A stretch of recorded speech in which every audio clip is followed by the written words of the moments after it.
I think we are come to the second day.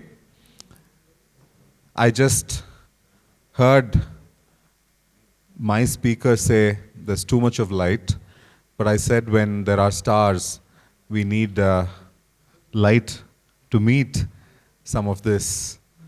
What we are going to hear as experiences, what we are going to hear as ideas for the future, because this session is not about the past. This session is about experiences from the past, but also hearing ideas for the future. We were discussing multiple topics and the idea of reform. Reform is an idea that some of us, at least in my age, I know very well, but there are some students who I don't know whether they understand the word reform from its importance, but maybe they hear innovation and transformation more than the word reform. But this session is going to be a lot about all of that. But what is very important is this dialogue is about getting many of us from the multiplicity of our backgrounds to come and think about how progression can happen. I know there have been discussions whether it should be economic. I know we've discussed there can be human life and multiple dialogues. But I think what we are here today is to understand how this conversation can give us an understanding on how this country imagined change, how this country imagined reform and transformation. And to have somebody who has seen this from the outside inside, from an international outside to being part of the government inside, to imagine this of a new India, a different India. There was a generation which imagined Purna Swaraj. There was a generation which imagined self-reliance. Then there was a generation which reimagined India and say India is ready to face the world, is ready to be global. I think what Dr. Montek Singh Ahluwalia gives us is a transition of that experience. Naturally, somebody who studied a lot of this, researched on a lot of this, worked on a lot of this, and implemented a lot of this. I had the pleasure of, when I can call myself younger or truly young, meeting him. And even then and now, always curious, open to listening, wanting to share, but wanting to learn always. I met him recently on a similar platform with the Tamil Nadu government's conference, maybe last year sometime, and I went and quietly told him that I had met you so many years ago, and I showed him the picture, and he said, you look young, you look younger in it. And I only thing I wanted to tell him was, you remain the same in how you want to deal a context or a situation. I'm truly delighted and grateful that you took time to come all the way to Nilgiris. I'm 100% sure it's the charm, the allure, and the aura of the Nilgiris which got him here, as much as now, hopefully, some of us in the dialogue also have made him feel worth it. We've been discussing for the last 5 minutes or 10 minutes on what this session should be, because all of you have just come back from an active discussion, and he said, I'm not sure what, there are multiple of these guys discussing multiple of the things, and they're doing so many things, I'm not sure what to say. So to give him a better idea, we thought we will start with some of you just telling us what's in your mind or what this session should be. So that this, we wanted to flip this a little. You know, there is this term called a flipped classroom, so that we will listen to some of you, because the discussions is what the dialogue is. And somebody like him, I'm sure, has thoughts and ideas that he will share, but he said maybe I will listen to them and also understand what's in your mind. Like Facebook, the box says, what's in your mind? I'm just asking you, what's in your mind? Somebody go first, and I just want to listen to a few comments, then I'll request you to open some comments, and then we'll sort of go into question and answer. It could be some things that is capturing your imagination at this moment and saying, this is what is important in the dialogue for the country, what's there, and what could be part of this discussion. Yes, please, the gentleman at the back. Thank you, Shankar. And a little louder, please. Yeah. Good evening, everyone. So I'd like to bring one pointer which brought up in our roundtable only. There is a segment called disabled people. When we talk about statistics, Census 2021 said that there is approximately 2% of disabled people in India. So when we approximately take 100 crore is a population, so 2 crore people in India are disabled persons. Out of that, 1 crore are skilled persons in the industry. The same census said that 34 lakh of people only are employed, not to the right skill, but somewhat they have earning something. So remaining approximately 70 lakh people are still yet to earn. So I like to understand from a design thinking perspective or as an ecosystem, how we can include themselves also in our circular growth economy where the livelihood is so specially able people, yes. 2 crore, how can they be included into whatever nation's growth in a much better way? How do we reimagine? That's absolutely. Thank you. Thank you. Yes, please, Dr. Kapoor.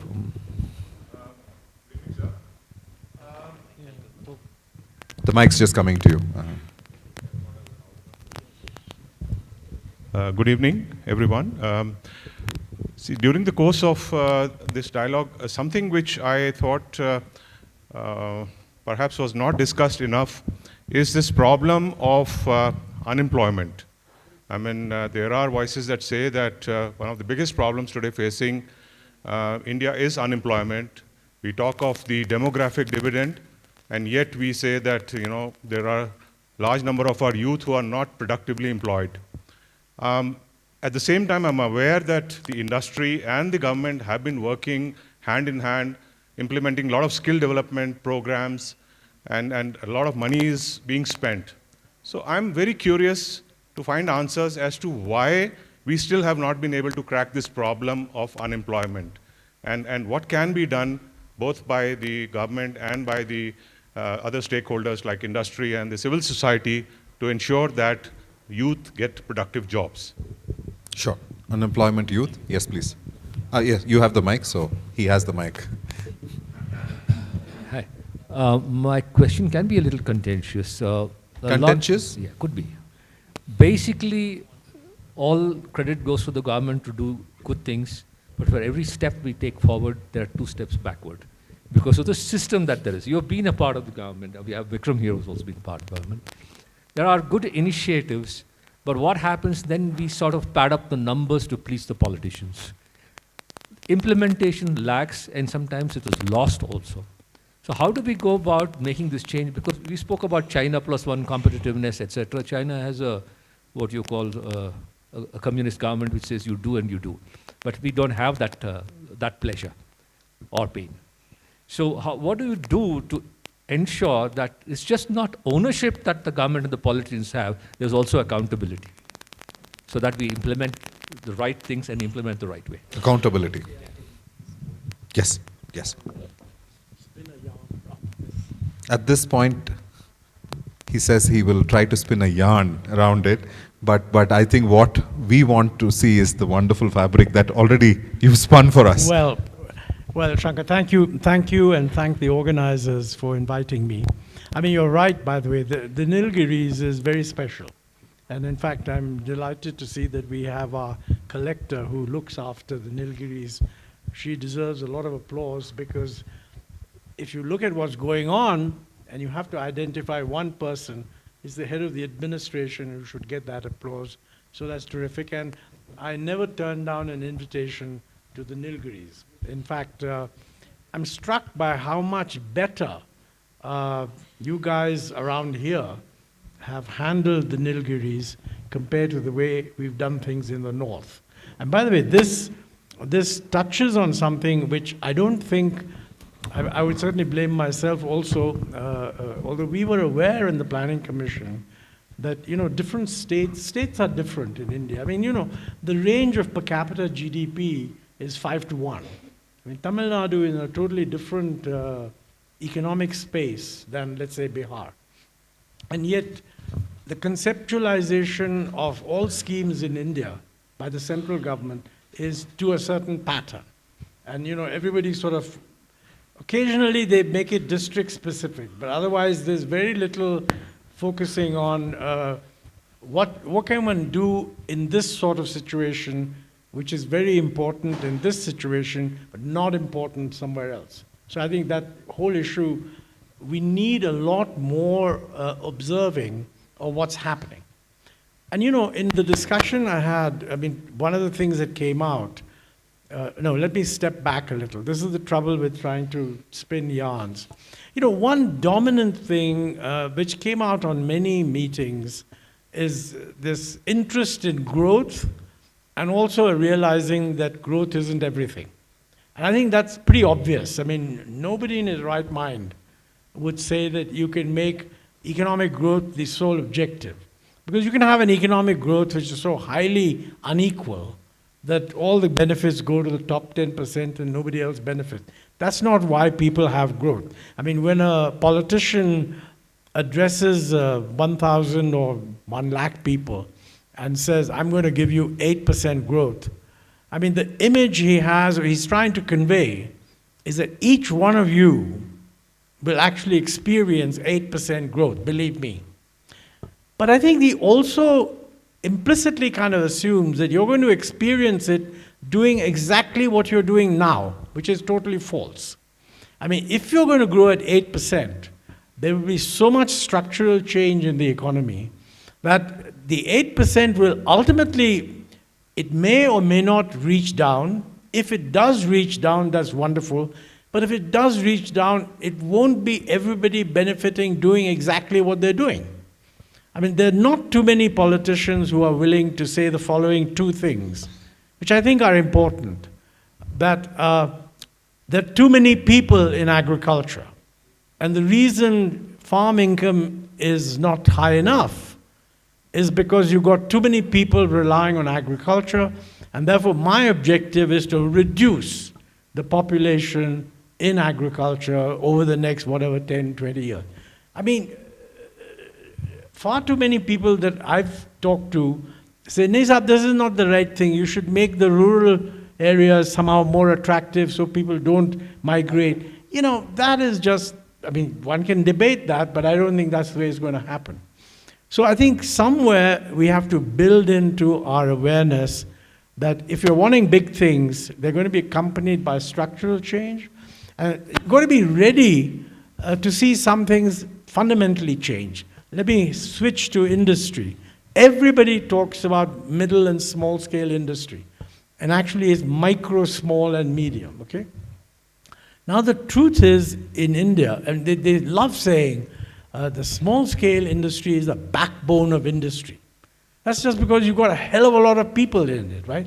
But the truth is, if you really wanted Indian industry to do well, it is true that small and medium industry would be a very large part of that. But a very large number of the units that currently exist in the small and medium category should actually just go out of business, and it's the other ones who are better that should expand and occupy their space. The idea that all of them will expand at 12, 13, 14% is just not credible. But I don't think anyone, no politician wants to get up and say that I'm really glad that I've got 1,000 small-scale industry people here, and probabilistically, if I succeed, 20 years later, 25% of you won't actually be in this space at all. Now, that's not an easy thing to say, and politicians find ways of saying nice things and avoiding saying not so nice things, but in the thinking, we have to be aware that these structural changes will take place. Someone yesterday said this very nice thing about, there's always a concern that development is of no use if it doesn't help the poor, clearly, and I agree with that. But then somebody quoted Mahatma Gandhi, that famous line, I'll give you a talisman. Find out who the poorest person you know and ask if what you're going to do for him is going to help him. And if the answer is yes, your doubts will vanish. This is absolutely true. But I don't think the Mahatma meant that you must directly help him doing what he's doing. Maybe you're going to change the economy in such a way that he won't be begging in the streets or won't be employed in some very, very low-wage occupation and doing something different. But what you may have to do to trigger that change is not something to do with him at all. It may be something else altogether.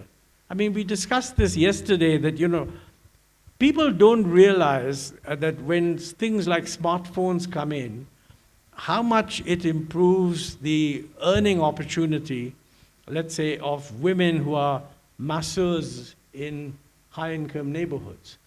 When they didn't have a telephone, I mean, it would be difficult enough to make an appointment. You come at a certain date, then very often the lady who made that appointment has something else to do, then that particular piece of opportunity of employment disappears. With a cell phone, I mean, they're kind of instantly connected, and it translates into a huge amount of, extra income. One can multiply these things as examples of digitization, etc. But what I think we need is we need to identify what are the structural changes that are necessary for the transformation we're all hoping for, and what will facilitate these structural changes. And that, quite frankly, I mean, it's difficult to be sure, and I myself am very often not sure what the solution is, but there are too many smart-ass solutions which I think don't make much sense. And, for example, the term ease of doing business. I mean, this has become a buzzword. And it's difficult to disagree that you have to improve the ease of doing business. I mean, obviously. But what does it actually mean? And I've not seen enough studies that would... By the way, I can assure you that the majority of senior politicians have no idea what it means. Absolutely none.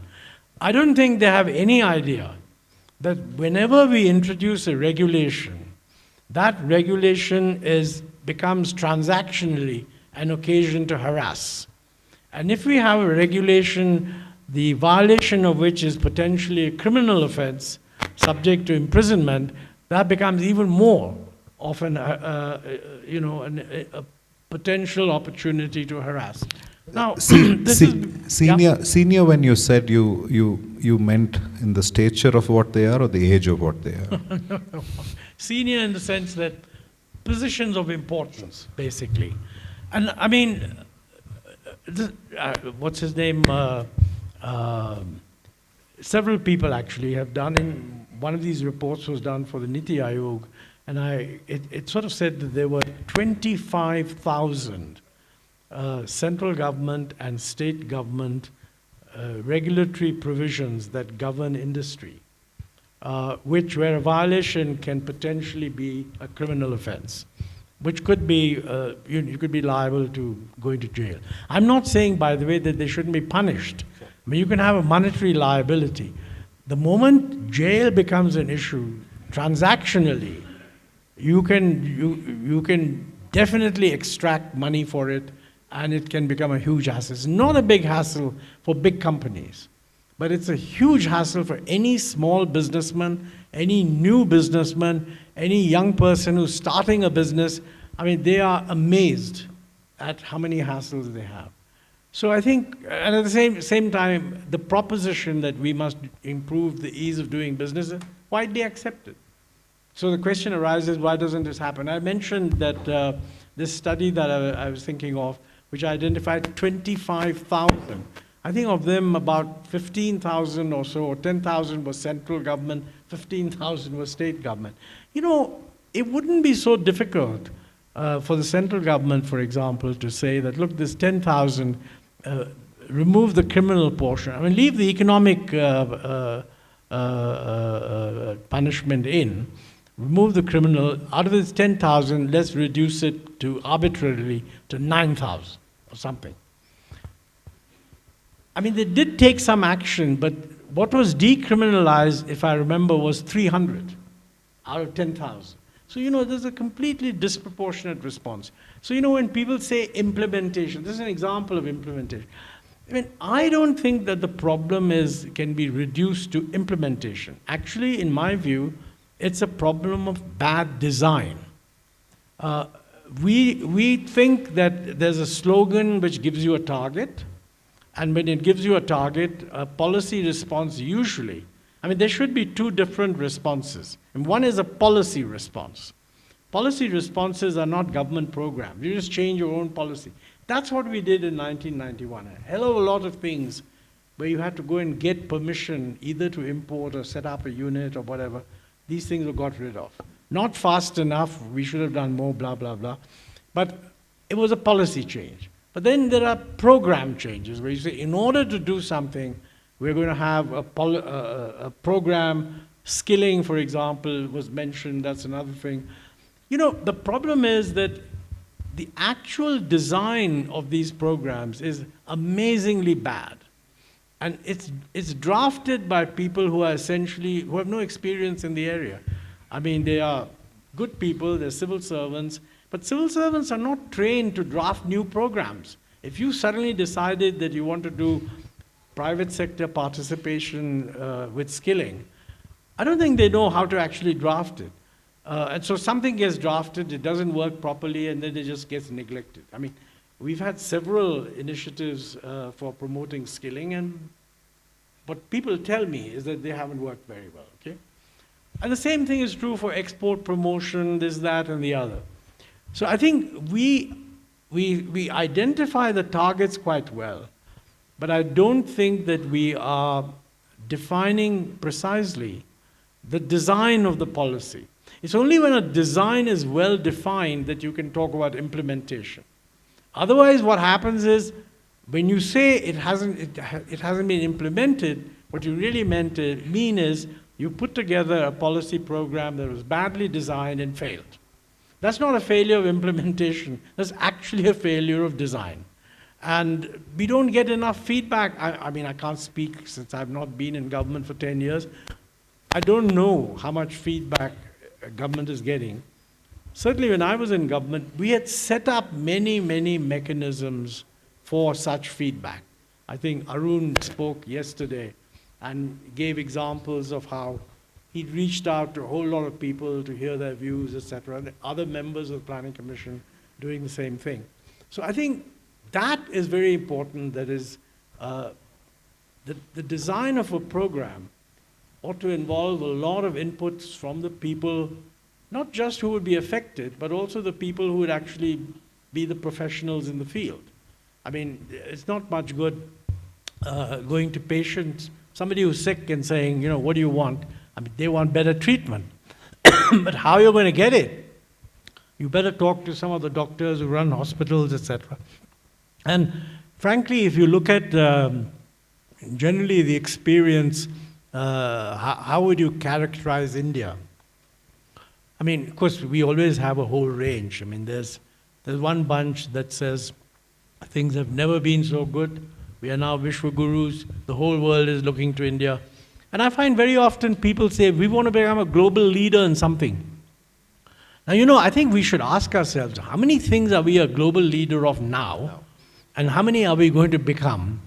And how come every new thing we're going to become a global leader in, when things that we've been working on for the last 30 years, we haven't become a global leader in? I mean, this is something one needs to think about. So I think I would put it this way. For a long time, India was just not growing rapidly. After the reforms, the growth rate improved.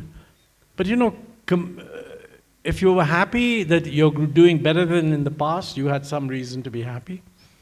We probably didn't do worse. We actually also did better than the totality of developing countries, post-reforms, totality.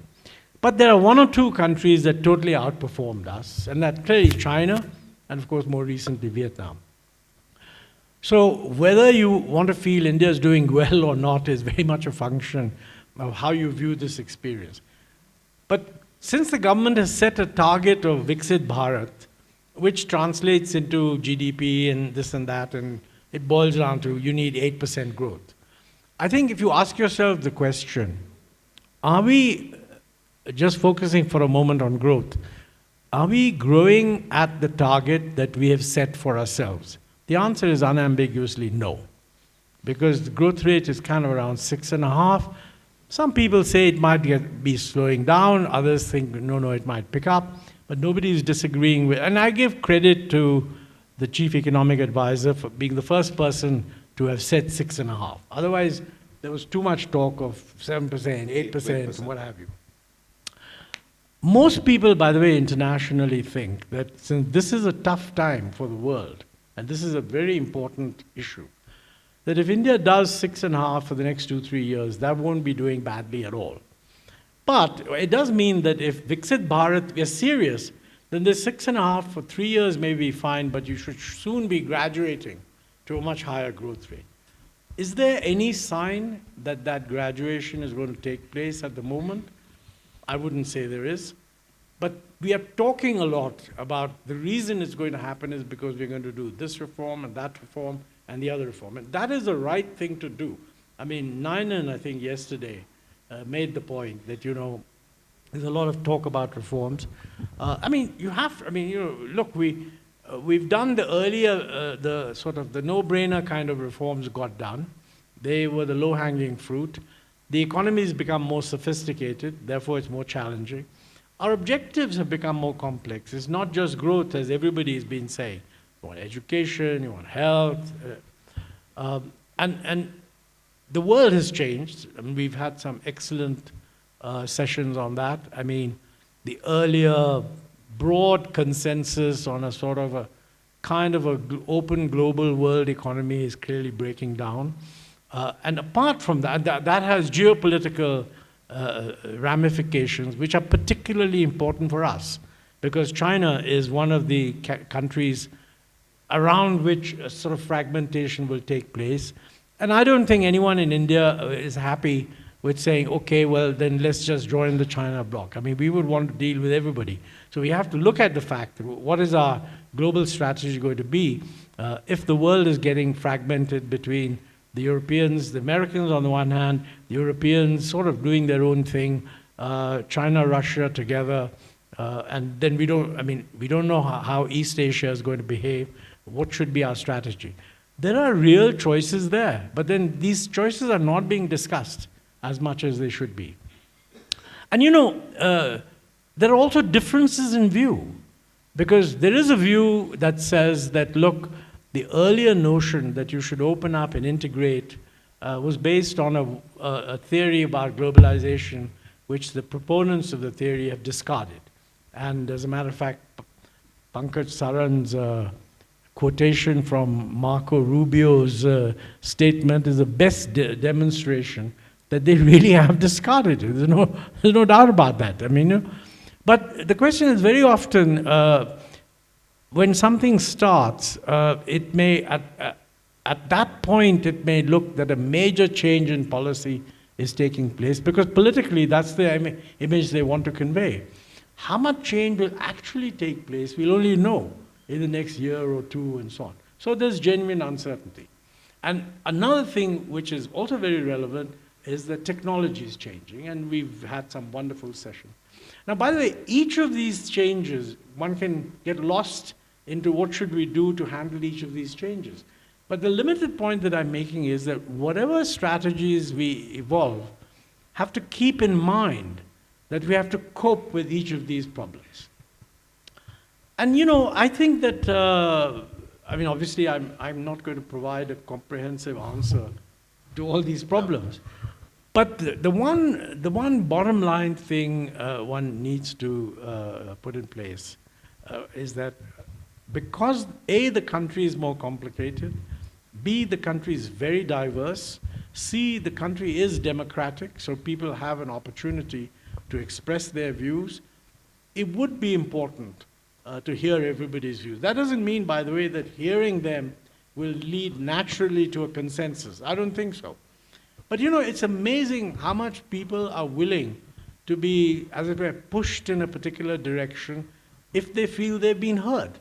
And I just want to share with you a little anecdote from my own experience when I was finance secretary. We were trying to push the public sector banks to computerize. Now, the public sector bank unions, they're very, very powerful things. were completely against computerization on the grounds that this will cut into employment. So Dr. Manmohan Singh said, look, I must talk to these guys. So we called all the unions, so the BJP union, the Congress union, the Communist union, the every other union, 5 or 6 of the national unions came. And they were completely united that there should be no computerization in public sector bank. So then Manmohan said, he liked this kind of discussion, you know, and he would say, well, I see your point, but have you thought about this? And this was that since we also have foreign banks and we have private sector banks, and they are going to computerize, don't you think that the public sector banking system will lose market share to all these guys? And is that what you want? So they said, no, that's not what we want. So, you know, it went on. Everybody spoke. And in the end, Dr. Singh said, I'll think about what you guys want. And went to his door, which he used to do, and shook hands and said farewell to each of these fellows, which naturally they found a bit rather nice.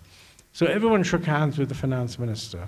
And towards the end, one of them said, Mr. Finance Minister, I completely disagree with you, but I don't mind admitting my son agrees with you. You know, I mean, it was an interesting example that people are not always as rigid as their initial public position would be. And they quite like being consulted. And sometimes their view is, look, I'm a trade union leader. I have to say this. You do what you have to. And somewhere in the back of your mind, you have to be clear that you don't lose your majority in parliament. But the idea that by consulting, you will get everybody to sign on the dotted line and you'll get a unanimous vote for it in parliament, just not true. So how do we do this? And I think this is my last point before we open it up. I don't think that the intellectual community in this country is contributing to putting these things on the agenda in a manner in which politicians would actually appreciate that you've understood the problem and you're giving them a handle on how to conduct a debate so that some degree of consensus could be built. I mean, the general approach is that this is the job of the government. You're in power, you must make the consensus, and if you haven't made the consensus, you've just done a bad job. But you know, to my mind, I mean, there should be much, much greater involvement, and issues come up through these discussions which would really resonate with people. And if they even force governments to respond, I mean, we've just had an election in Delhi where Mr. Kejriwal has had a disastrous performance. BJP has done very well. The Congress has got 0. So, I mean, you know, the electorate is certainly sending a very strong message. One of the issues that was on the table was the dissatisfaction of the people in Delhi in how water was being handled. And I mean, Mr. Kejriwal made some statement that the Haryana is poisoning, or, you know, but the fact is that, you know, the people of Delhi don't actually know how to solve the problem of the Jamna pollution. To my mind, there should be much more public discussion of the people involved, saying, look, here is what needs to be done. We're going to watch your manifesto. Are you going to contain something which will address this problem? Instead, all the manifestos contain are freebies, and which is a road to ruin. I mean, there's no question about it. So, I mean, these are just thoughts. Sort of, somehow we need more public discussion of difficult issues so that people understand what the complexities of the issues are. And yesterday, I think somebody mentioned water. Yes. And it is, without everything he said is 100% correct. I mean, we are water stressed. We are on average water stressed. Some parts of our country are deeply water stressed. There is no willingness to do anything that might actually alleviate this situation. None whatsoever. I mean, 80% of Maharashtra's water is used for sugarcane. Now, you know, water is scarce. Does that make sense? If water was properly, now I come back to an economist solution. If water was properly priced, half the problem would be solved. That's what I said earlier about climate change. Hey, how about carbon tax? But they said, no, we can't have carbon tax because who will bear the prices?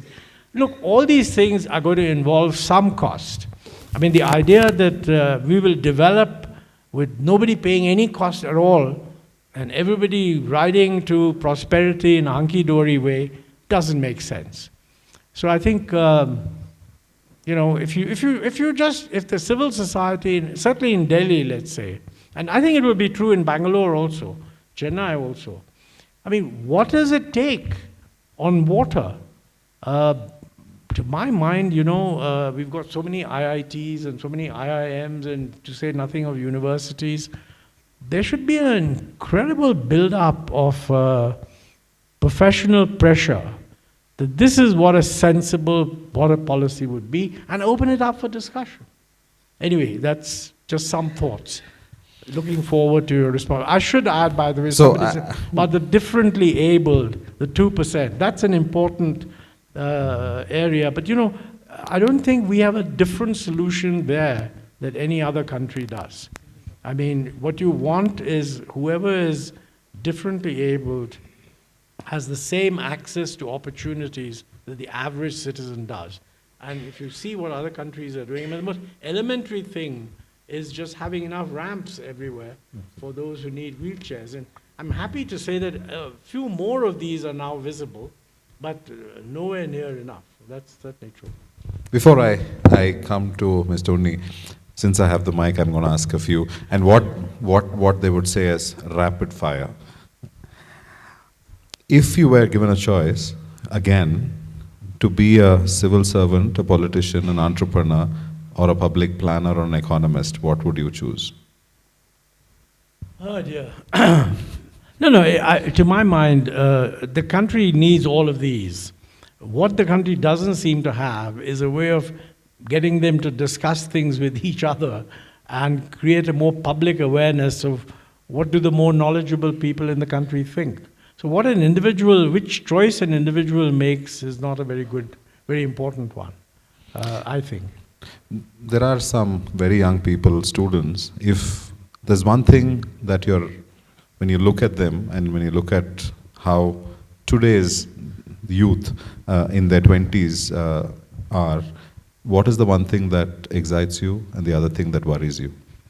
That's a good question. But before I answer that question, let me answer a question on employment that was raised, which I do think is very, very important, and it's the most important thing we can do for the youth. I don't believe you can dissociate employment from the growth rate of the country. It is true that certain kinds of growth rates may be a little bit lower, maybe more employment intensive, and therefore you make that choice. But the idea that if you have stagnation or you go down to 5% growth but still provide employment, you're not going to succeed. So, the original Viksit Bharat target of 8% growth, frankly, if you do that, you would do a hell of a lot better job on employment than is happening right now. You'd still have a debate because, you'd have the debate that the quality of employment is not up to expectations. And this is a real problem because all around, people frequently quote that every time the government advertises 5,000 jobs for drivers, 550,000 people apply. Including PhDs. Including PhDs. Yeah, but the fact of the matter is that government jobs have a huge appeal in terms of A, secure salary, B, no really great compulsion to work if you don't want to work. Many school teachers in parts of the country subcontract their work to somebody at 1/3 of the salary they're getting and simply cream off the rest. The other thing is that for all these jobs, the market rate is much lower. So, if you're a driver, most of the people who apply for a government driver's job are actually drivers in the private sector. But the government job gives them more money, so you get an exaggerated sense of the extent of employment. But even after you adjust for all that, there isn't, by our own standards, basically in the last 6 to 7 years, total employment growth has not been what it was earlier. But what is more worrying is that wages have been stagnant. And what is even more worrying is that this has happened at a time when corporate profitability has gone up. So how, I mean, you know, if it's a temporary phenomenon, recovery from COVID, business isn't ready to invest, but it's about to be, etc., then it's fine. But I think we need to worry about it because we're not in good shape there. And from the youth's point of view, I mean, if you're not providing a lot of jobs, then what are you offering the youth? And that's what we really need to work on. What excites me is another question you asked. Yes. You know, I think, first of all, youth have, most of the younger people that I've met, now admittedly, these are people with a fairly superior education. So it's not a random sampling of youth. But I'm very pleased that a lot of them actually are quite keen on doing things other than regular employment. Doing a startup themselves, starting a company. You know, the term startup is very vague. I mean, if you want to start up a restaurant, that's a startup. But that's not what your high-tech guys call startup. And we were discussing some very exciting startups which are technologically very advanced. Well, all of these, the very fact that people can start their own businesses, even if they're not high-tech, that's very important. But believe me, from what I've heard, the ease of doing business problem for them is absolutely immense. I mean, you know, it may take a year to get a permission, it may take 2 years. If you have approach, it will be done faster. Now, you know, that is surely not what we should be working with.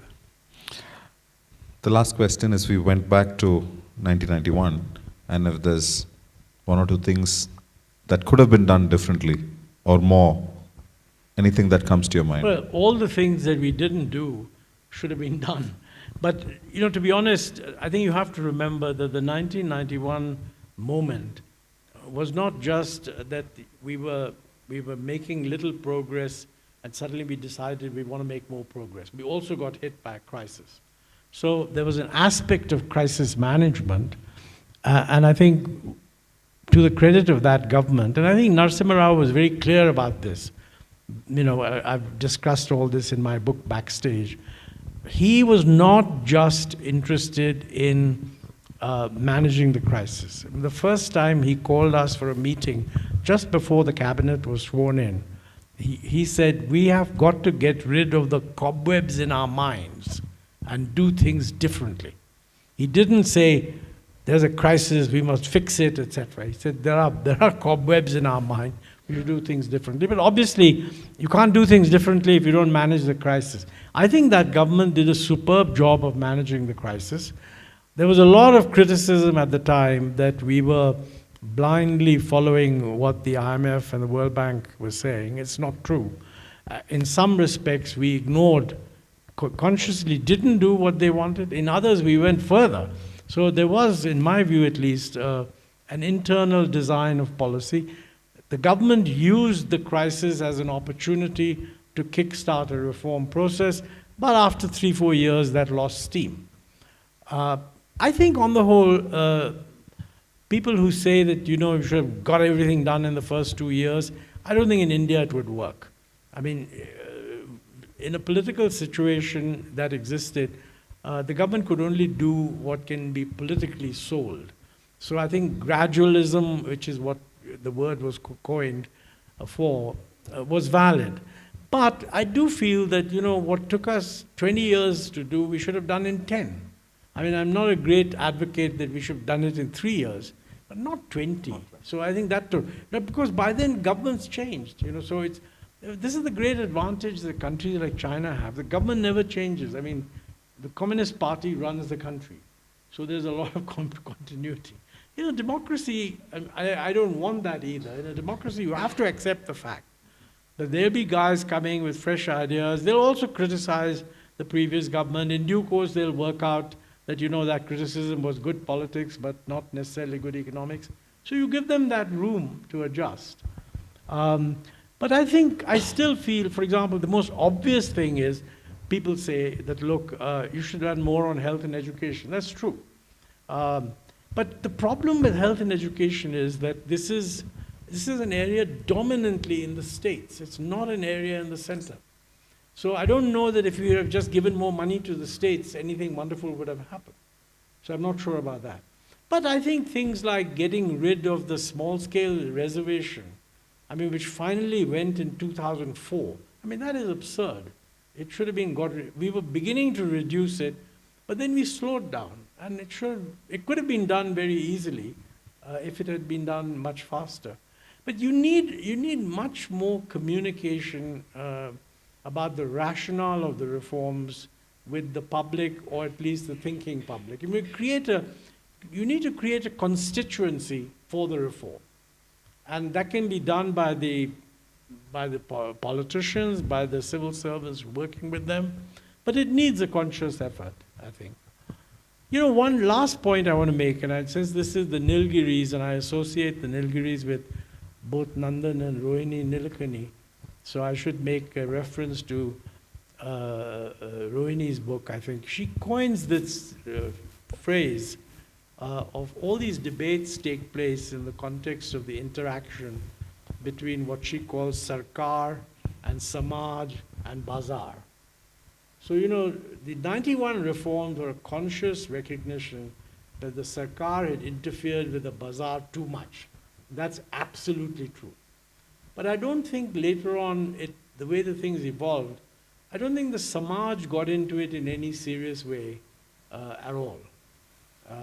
Here and there, yes, but that wasn't a voice. And later on, I think the fact that the Sarkar and the Bazaar have to interact constructively, we were aware of that, and that's why the PPP effort began, and it did quite well in many dimensions. But I think there should have been more of that. And I think there's a huge scope even today To do more. for doing that. I mean, there's no earthly reason where every major railway station should not be handed over, railway station, I'm saying, just to the private sector as a piece of real estate that they can commercially utilize. And I mean, you go and see what China has done is phenomenal. I mean, the Beijing railway station, now I don't know if they've actually privatized it or they're just running it like a business. But it's quite different from our railway station. And we had these ideas, but in the end, I think even the present government was talking about privatizing some railway station. But somehow it hasn't happened. Mr. O'Neill. Yeah. Thank you. Last year in the NED, we had Mr. Rakesh Sharma here, and he took us to the outer space. And in the last 45 minutes, you have brought us back to the ground level. So first of all, thank you for that. My question is, in 91, it was a crisis that forced the government to really look at the economic reform, and all of us have benefited over the last few decades on that part of it. Looking at some of the tracks that we are discussing in the NED, digital disruption, deglobalization, geopolitics, all that, do you think all that would lead to another crisis which would probably force the government to relook at the program and policy design and also its implementation? Program and policy design in a much better way, and also in its implementation. No, absolutely, no question about it. I mean, look, and I think, for example, the boom in services was a great positive outcome of the reforms. Performance in manufacturing was, to me, disappointing, and it continues to be disappointing. So that is, and nobody in his right mind would have said in India that we are ready to graduate into services, kafi ho gaya manufacturing. I mean, that's not even true today. So that issue, why is manufacturing lagging behind what every planner said it should be, is a matter of looking at the policy design. But you know, when you ask yourself that question, you have to have you have to avoid getting the wrong conclusion, because there are many different conclusions. I mean, there's one conclusion that says your infrastructure is poor, which it was. It's not that poor now, but there are still lots more to do, logistics, processes. That I think is happening. Then people say, you have a lot of labor, but you don't have skilled labor. That's a valid point. But, you know, efforts have been made to fund skilling programs. They don't seem to have succeeded. Efforts are now being made to bring in people as apprentices. Whether that will work or not, we'll have to see. But that's clearly something that we do need to look at. By any standard, the facilities for formal training in India are way behind what they are elsewhere. So that's something that should be looked at.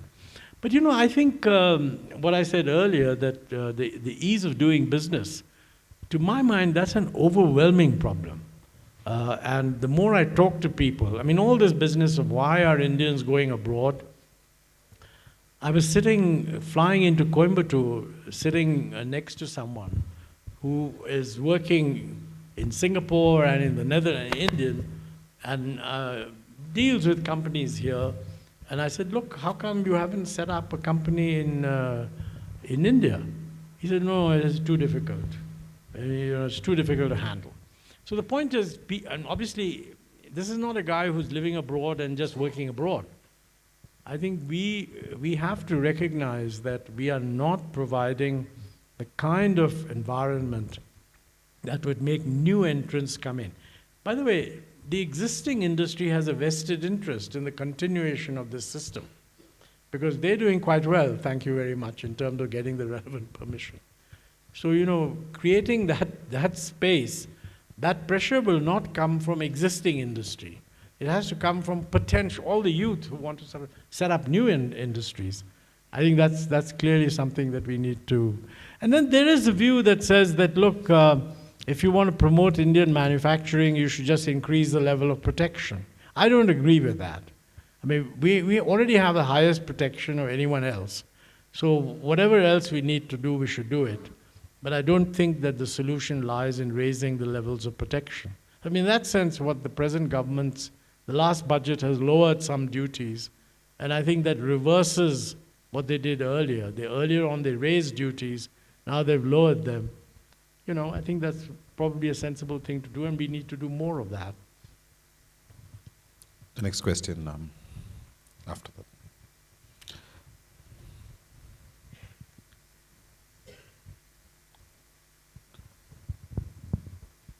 Maybe since you're here, we can almost hear you while the mic is getting ready. One comment, one observation that I've made in our country, as you're talking about ease of doing business, it's equally true for somebody who's economically disadvantaged as a citizen. It's equally true for a small business. Anyone who's small, the powers to be feel they can persecute them. It can be a citizen, it can be a small business. Once you reach a certain scale, they're worried about the fact, A, they feel you have systems, or they're worried about the fact that I can't touch this guy because he may know somebody. This is a very simplistic way of putting it, but ease of doing business actually goes down the chain and persecutes people who the people who persecute feel don't have adequate voice. Yeah. This is essentially the system. The other thing that I've noticed is that while government cuts regulation, they keep adding regulation. I didn't get that one. While government cuts regulation, they keep adding other regulation. No, I mean, I think, to be fair, when I read the budget speech, the finance minister has announced that she's going to set up some committee, external committee, to look at the whole issue of simplifying regulations. I think setting up an external committee is a very good idea. By the way, the external committee can include retired civil servants, because you cannot expect a civil servant who's serving to come up with phenomenal ideas, because then chap was saying, look, you are the one who made the regulation yesterday and now you're giving these. Whereas it should be a committee that has a lot of people who understand business. It should have lawyers, it should have accountants, and it should have some retired civil servants, the presence of whom will ensure that you can't rubbish the proposal. You know, and otherwise every proposal that comes out from a committee can be rubbished from inside, saying, oh, they don't know how government works. But if you've got a couple of retired secretaries, then they can't quite say that. So if she sets up this committee, it's a bit late, but whatever it is, it'll be very interesting to see what it does on regulation. You can't stop governments from adding new regulations, but you know, if this committee were to do an elementary thing, like propose a test of effectiveness of regulations, which all new regulations should pass, you would have some. I think another thing, by the way, is that the silo-like mentality has to go. Today, ministries are responsible for making regulations for whatever law they administer themselves. That should be done in a much more interministerial and a much more consultative manner. I can tell you that as a former person in government, you know, once the law's been passed, almost no quality attention is paid to the regulations. But the fact is, no law can be administered unless the regulations are there. But by then, everybody in government thinks that humne to reform kar diya. And very often you will hear the law has been passed, but the regulations are yet to be made. That's because all the senior people are doing other things. These regulations are made God knows where. And I mean, I'll tell you, in the tax matter, I recall on one occasion, one of the lawyers I know outside who told me that, look, the way your legal guys frame the tax laws themselves is very shoddy. So I asked our law minister at the time, said, how come we're not getting better quality lawyers? He says, at the salaries we pay, we can't get good lawyers. So, you know, but this is something that an NGO could take care of. There are some good NGOs, and legal ones, Vidhi and so on. They should get actively involved in making sure that the quality of regulation improves. Otherwise, you're absolutely right. I mean, you can invent a whole set of new regulations that will totally undo any good that was meant to be done. We'll take two more short questions and then, yes. Yeah. You mentioned about the computer, the fear or the risk of displacing jobs. Computer displacing jobs. Computer displacing jobs. Yeah. Right now, we are into the era of AI, which we will have to take up if we want to think of 8% growth very aggressively. But the nature of the technology is that when AI agents come, it's going to, the risk of displacement is going to be orders of magnitude more than the risk of that we had during computerization. So when you say computer, do you mean computer or AI? No, I was mentioning about your, you were narrating that you had a he was saying, he was just recalling how computer, you said in the bank union, would replace humans, but he's saying now saying AI will do this. No, it's a good point. You know, look, historically, every new technology has actually replaced labor by and large in whatever area it's brought in the technology. And the argument has always been that it'll create a lot more demand for labor elsewhere, although not necessarily exactly the labor that it displaces. Now, you know, if the economy as a whole is growing rapidly, and the pace at which the technology is being injected is not very rapid, this can be managed. What is happening now is that the things like AI are going to come in at a speed that's quite phenomenal. And the point is, it's all very well to say that you can reskill, but you know, if somebody who's 45 years old, I mean, there are psychological difficulties in reskilling them. And it's also difficult to get educational systems to adjust so that the new people get the right skills. So I think we will have more of a problem than used to be the case earlier. That's primarily because in this digital world, the pace of change is going to be very rapid.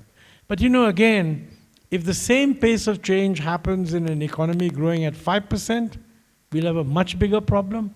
But if the economy is growing at 8% and the same pace of change happens, we'll have less of a problem.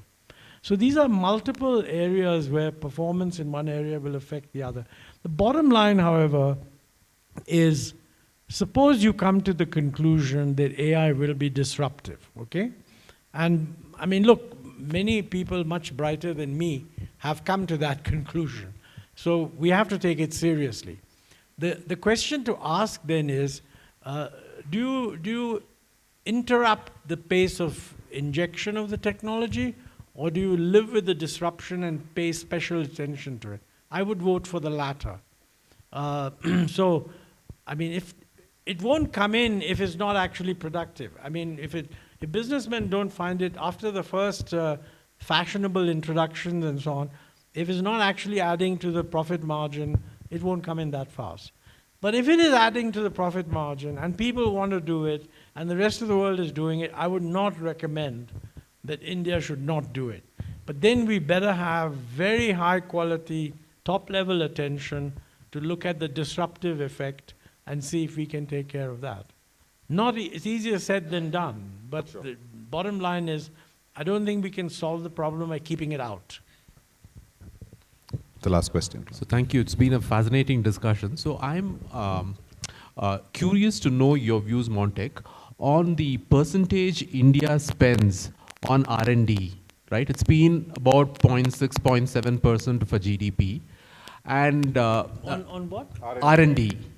0.6, Research, yes, yeah, 0.6, correct, 0.7%. So some of us would like to believe that if we up this to, let's say, 2%, then there is a probability that our economy might grow faster. But from what we find from past data is that there isn't any correlation between R&D spend and GDP growth. So what are your views on that, increasing R&D as a proportion of GDP? I'm familiar with the assertion of lack of correlation. On the other hand, this is when in the next Nilgiri conclave, you should get my good friend Naushad Forbes. I messaged him yesterday that you spoke, and he's kind. No, look, I think our biggest, first of all, this business of spending more, okay? I think the government has so many demands on it to spend that I would not mind very much if the government were to say, let the private sector spend, okay? Because Naushad's point is also that the private sector is spending a ridiculously small proportion, both of profits and sales, okay? The private sector could legitimately say that, look, you better give us a better tax incentive. I would be in favor of that. That way, if they're doing it, they must think that it's going to be of some use and you're subsidizing what they're doing. The idea of increasing the budget of various government research departments, I don't think is such a good idea. Though for agricultural research, I would say we do need to do that. But frankly, the bang for the buck we're getting there is very poor, okay? Now, on the larger issue of research, I mean, it's either we just say that, look, we are not interested in becoming the hub of anything or the leader in anything. If you're remotely interested in becoming the leader in one or two things, then you cannot do that unless you're doing research.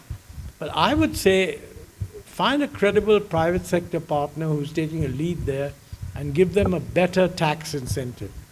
Don't set up a government fund to fund research, because that'll be, I think, will not be very productive. And I think the question that I raised yesterday, I mean, when you're funding research, somebody said there's research and then there's development. Governments are probably quite good at funding basic research, you know, in the IITs and in various aims and so on. But the moment you're going from that basic research to a commercially viable proposition, it becomes a commercial judgment, and governments are exceptionally bad at taking those decisions. That would be my view. I should add, by the way, that, you know, when you think about very many people, when they have these discussions, say, but you know, we should increase defense expenditure at least 0.5% of GDP. I mean, I have no doubt about that.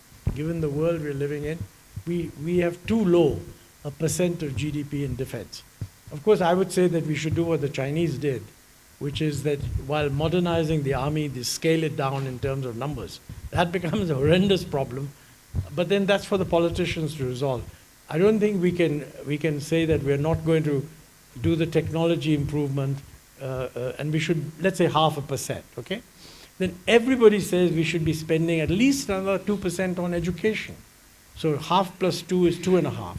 Then everyone will say that we should do at least another percent or 2 in health. So that's another 2%, that's about 4.5%. Now, then you have water and you have adaptation to climate change. Most people would say, given what's happening to the global climate, given what's happening to our water situation, put in another percent. So really the agenda that you've got is that the government should spend maybe 5 to 6% more of GDP over the next, let's say, 5 years, okay? On the other hand, the government's fiscal deficit, if you count both the center and the state, is twice what it is in other developing countries. So we are about 8%, others are 4%. This means over the next 5 years, the fiscal deficit of the two together should go down by 4%. That means that the fiscal turnaround, more expenditure and lower fiscal deficit, comes to about 9% of GDP. Now, you know, if you are, and how are you going to do that? Now, if you think that you can easily raise taxes, that would be one way of doing it. Most people would say we should use the taxes system we've got and make it more efficient. So what does that mean?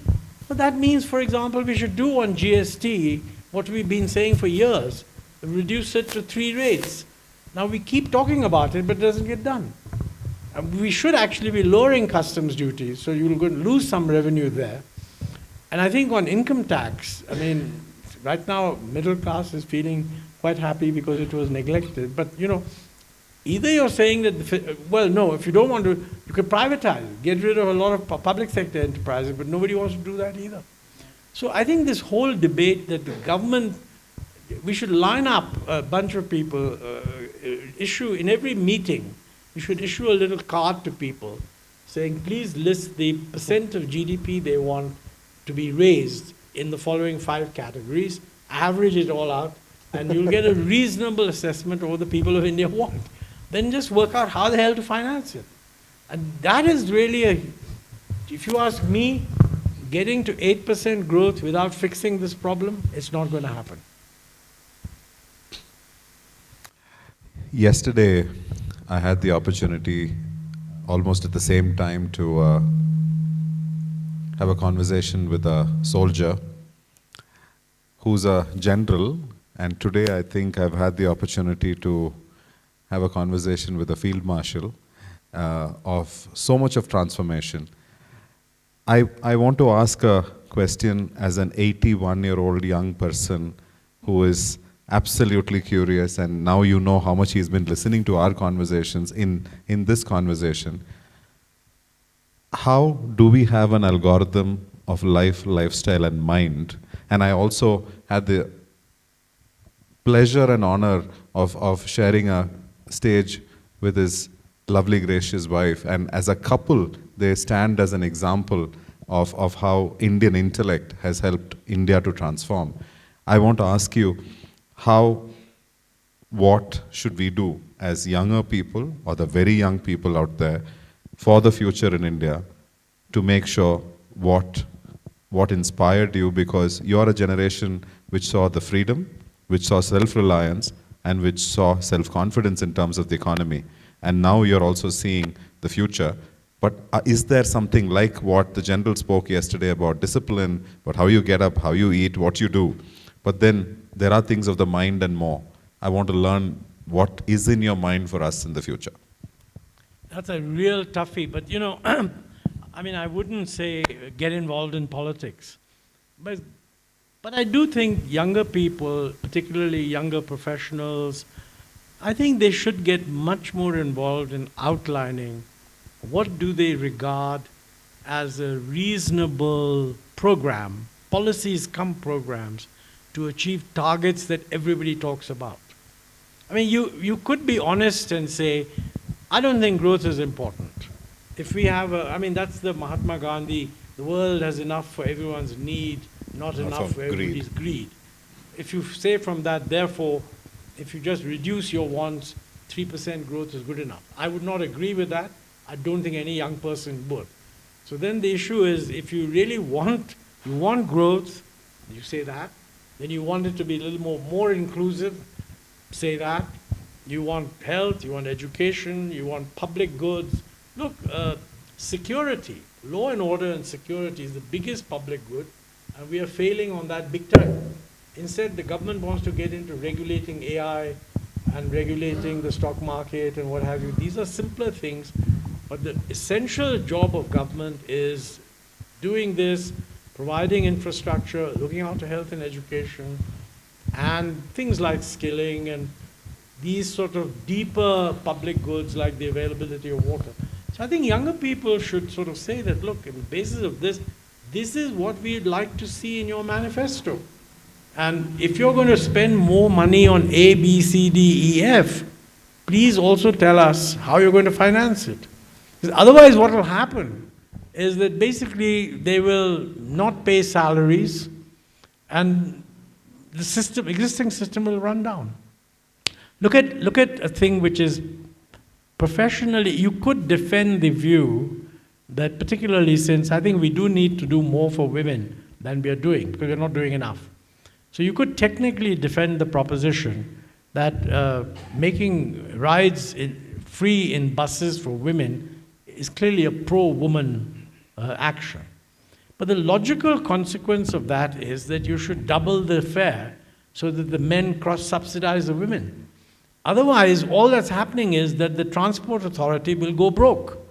They won't be able to repair their buses, they'll delay repair, salaries won't be paid. I mean, but then by then the election will be won and you'll end up with a rotten system. So I think it's only if younger people get up and attend meetings where politicians give lectures and raise these questions that they will be forced to respond. So that's what happens elsewhere. So read more, become aware, have a voice out what is needed for the country. Yeah, absolutely. No question about it. Look, in places like China and so on, all this is done internally within the Communist Party. I mean, they don't do it through democracy. But, you know, Isha once went to China and she was really impressed by how much the Chinese kept wanting to find out how are other people succeeding. You know, when the Chinese Prime Minister came to India, he wanted to go and see Infosys. So, because they know that that's an area where we are leaders. He wasn't interested in any of these other things, right? So the point is that if you have politicians who are forced to recognize that they have to come up with sensible solutions, and those solutions will be vetted by a knowledgeable public, that's the only way you're going to get a good answer. Otherwise, why should you get a good answer? I mean, you know, it's a big problem. Ladies and gentlemen, on behalf of all of you, I want to thank this conversation, this sharing, but more than that, I also want to say that, you know, in today's young people, they would use the word OG, and I'm not sure if everybody here knows what OG is. OG is a slang which says the original gangster. And they use for heroes, icons, and they say there's an OG person. So for me personally, this was an OG moment because I'm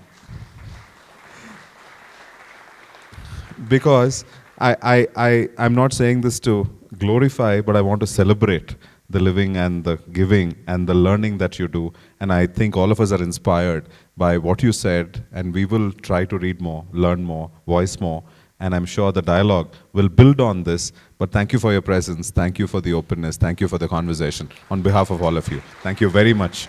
Thank you. I have one small suggestion. If and when this committee on deregulation is established, I hope that CII will make a public submission to the committee. I know that you guys don't like making submissions to the government, but if industry should make its submissions to the committee and should release it in public. That way at least the committee will wake up to realizing what the expectations are. You know, I think in 91, two of the best things that Manmohan Singh did is in the 91 budget is very frequently described as an earth-shattering budget. It was not because of what was done on tax front or on finance, it was on the industry and trade. But what it said on taxes, I'm setting up a committee under Raja Chellaya, which had a couple of business guys, tax accountants, etc. to recommend changes in taxation. I'm setting up another committee under M. Narasimham, which had a lot of bankers, to make recommendations on financial sector reforms. Those things were brought into the second budget. So I mean, honestly, if this committee is set up, CII and all your various chapters should make us, and in fact, you get the younger people, all the younger guys, not the established titans of CII, because they don't have an ease of doing business problem. It's all the younger fellows who have that problem. So I think you could make a great contribution. Thank you so much. Thank you so much. Ladies and gentlemen, we walk towards dinner very soon, and I've also been told, and please be thankful that it's not a 7:30 start tomorrow. This is going to be at the Lawrence Lovedale School tomorrow, and this is a phenomenal institution for some of you, some of us who have not studied there, but many of you have not been there. This is something to go, and it's at 8:30, but the vehicles will be going from 7:30. Mr. Gopalakrishnan of Tata Sons, from as well Tata Sons, he will be in conversation with us, but then there are also other discussions that will be there. Now I think it's time to go for dinner. Thank you so much.